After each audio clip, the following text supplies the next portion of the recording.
Hello and welcome to Mashup, NYT's magazine program filmed at the school studio in Collingwood. I'm Josh Baird. And I'm Claire Burks. On today's show, we'll be taking a look at the culture of coffee drinking in Melbourne. And then we'll be looking at human-powered vehicles. What are they again? Keep watching to find out, JB. Also, a piece on panic attacks. What can be done to overcome them? And then we'll visit a rose farm to see how beautiful roses are harvested. Plus, there'll be music and a contribution from Eltham's St Helena's Secondary College. Well, that's a lot to fit into one show. Do you think we can do it? I think so. So let's head straight off into the caffeine-scented streets and laneways to find out why Melbourne's residents have become so enamoured with the brown liquid in a cup. Melbourne is a city obsessed with coffee. You can turn any corner and smell the aroma of a freshly made cup. This is what makes Melbourne the Australian capital of coffee culture. We did a bit of research around cafes in Melbourne. We stopped on Charles Street at Cafe Rosamond, a little charming cafe in Fitzroy, to ask them if people in Melbourne really are crazy about coffee. Yeah, I think Melbourne is completely obsessed with coffee. I think Melbourne is obsessed with food in general and that whole lifestyle. I feel like the weather here, the culture, the people, that's kind of why people come to Melbourne. And how are customers approaching coffee? Customers in Melbourne just know what they want and they know what tastes good and they know what tastes bad.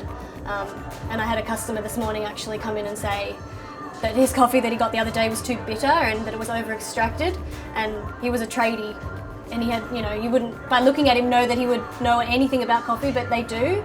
And I find generally the customers that come in here know good coffee from bad coffee, and I think that's why they come here, because we make good coffee. So would you agree that coffee is a social thing? Coffee is definitely a social thing. And that's why Melbourne is so great in terms of like the food culture and the coffee culture and the wine culture, because it brings people together. It's a social thing, and the weather is amazing. You can sit outside and have a coffee and talk about the coffee. But what makes a good coffee? We went to another cafe, St Ali South, a great coffee shop on Yarra Place in South Melbourne, and we asked them, what is the secret for a good blend?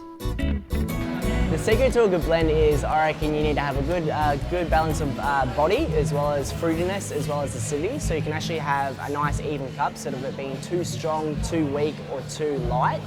So you need to have it working with milk as well as wax. At St Ali, they roast coffee beans, which is something we would like to know more about. So how does it work? Okay, so what the roaster does, it turns a green coffee that's been harvested into roasted coffee that we can use to make drinks. Now, coffee was discovered about 3,000 years ago, and it was in a cherry. It's a seed inside a cherry. Now, people tried to eat it, and they found that the cherry was quite sour and didn't do anything, so they threw the seeds on the fire, and they ended up, what happened was then there was some goats came along and ate the roasted seeds, and then got that buzz of that caffeine effect. So they figured that's how roasting of coffee started, basically accidentally. And they realised that the effects of the caffeine come through on that. So we can't really use unroasted coffee for anything, so we roast it so we can make the drinks. What is the process to roasting coffee beans? So you put green beans into the drum and you start at a certain temperature, and it goes through an endothermic and then exothermic reaction. So whereas obviously it gains energy from the heat of the roaster, and then it releases energy. What it does is it caramelizes the sugars in the seed, to a point to then, obviously then we take it out when it's at a desired level to use it. These are only two of the hundreds of cafes you can find around the CBD and suburbs of Melbourne. In fact, Melbourne counts the largest number of cafes in the world. So what else is there to say? Come and enjoy the Melbourne coffee culture. I really fancy a decaf soy baby frappuccino with double caramel syrup right now. We'll hold that thought. We've got a show to do. Next, we have an article on HPVs. What's a HPV? Ham, potato and Vegemite sandwich? No. Harry Potter's Voldemort? No. A new brand of television? Nope. A hideous disease that affects primates? No! Oh. HPV stands for Human Powered Vehicle. That is, a vehicle powered by a human. Like a bike. A bit like a bike, but if it was streamlined and superpowered. Let's take a look and find out more.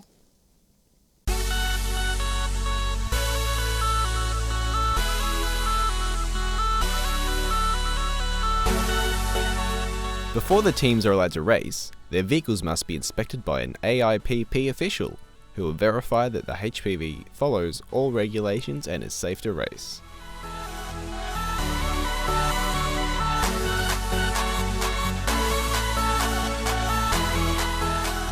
so many elements to it. I just love that there are so many different things that kids can do, that we can do as an organisation to make it more interesting.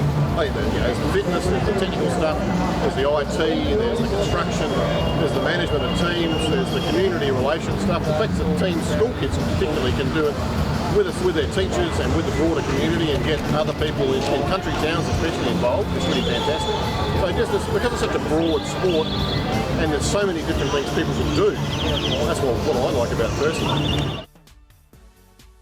HPV, or human-powered vehicle racing, is fast-paced, action-packed, and fun for all ages. The sport itself is a race in a three-wheeled pedal vehicle with a carbon fibre casing called a fairing. Teams of all ages compete in a grueling challenge.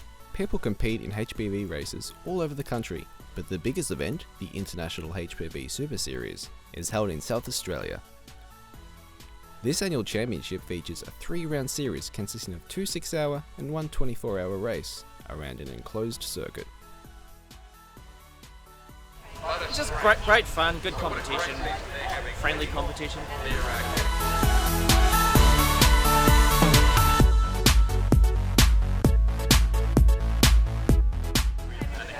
A lounge chair on wheels.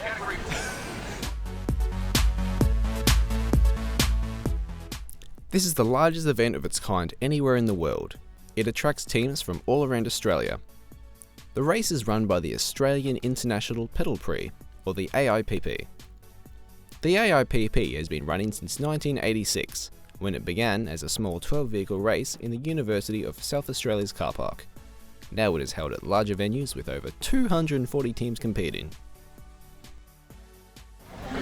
And just the team method of like getting there and just doing everything. I think it's the thrill of the race, Yeah. 24 hours. Yeah, because there's so much build up to it and then it all comes down to that one. Yeah.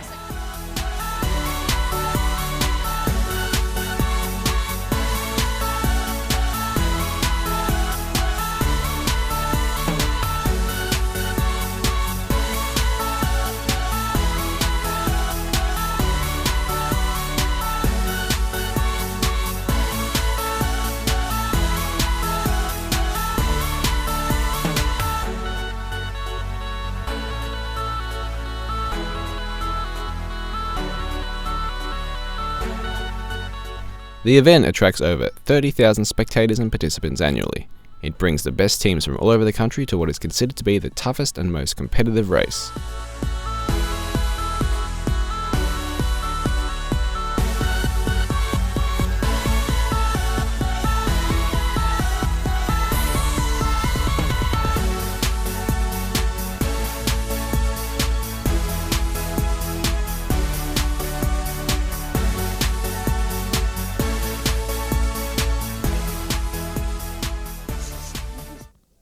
And to find out more, go to pedalprix.com.au. Does that inspire you to zoom around the country by your own steam? Well, I actually have a half-built solar-powered rocket in my backyard, so I think I'll finish that first. Good luck with that, mate.